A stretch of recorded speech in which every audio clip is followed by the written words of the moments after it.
Hello friends, আমি চলে এসেছি আমার কার্তিক আমার নতুন ইউটিউব চ্যানেল টু সাইড কিচেনে। আজকে আবার এক নতুন রেসিপি নিয়ে আজকে রেসিপি হচ্ছে দুধ দিয়ে ক্ষীর বানিয়ে দেখাবো। সেটা বানাতে কী কী উপকরণ লাগে আসুন দেখাই। তার আগে একটা কথা বলতে, আমার চ্যানেলে যেসব ভিডিও ছাড়া আছে আপনাদের যদি ভালো লেগে থাকে লাইক কমেন্ট শেয়ার করবেন, বেশি বেশি করে শেয়ার করবেন। আমি যদি আমার চ্যানেল নতুন হয়ে থাকেন প্লিজ সাবস্ক্রাইব করে দেবেন, নিচে বেল নোটিফিকেশনটা অন করে দেবেন যাতে আমার ভিডিও আপনাদের কাছে আগে পৌঁছে যায়। তাহলে চলুন দুধ দিয়ে ক্ষীর বানাতে কী কী উপকরণ লাগে আসুন দেখাই।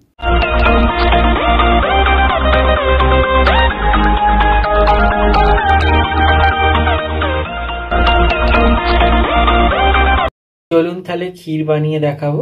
সেটা বানাতে কি কি উপকরণ লাগে দেখিয়ে দেবো। তার আগে একটা কথা বলে দিই, ভিডিওটা প্রথম থেকে শেষ অবধি দেখার অনুরোধ রইল। তাহলে চলুন রেসিপিটা শুরু করি। আমি গ্যাসটা জেলে কড়াটা বসিয়ে দিয়েছি। আমি এবার লিকুইড দুধটা ঢেলে দেবো।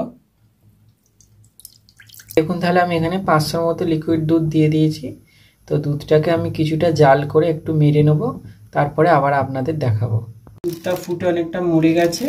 এবার আমি এর মধ্যে একটু কিছুটা চিনি দিয়ে দেবো।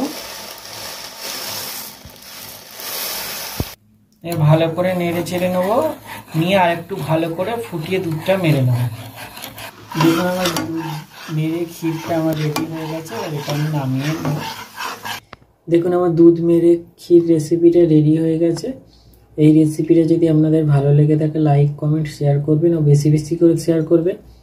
আর প্লিজ সাবস্ক্রাইব করে দেবেন, আমাদের পাশে থাকবেন। চলুন তাহলে দেখা হচ্ছে নেক্সট ভিডিওতে। এরকম নিত্য নতুন ভিডিও পাওয়ার জন্য আমাদের চ্যানেলটাকে অবশ্যই সাবস্ক্রাইব করবেন, আমাদের পাশে থাকবেন। চলুন তাহলে দেখা হচ্ছে নেক্সট ভিডিওতে।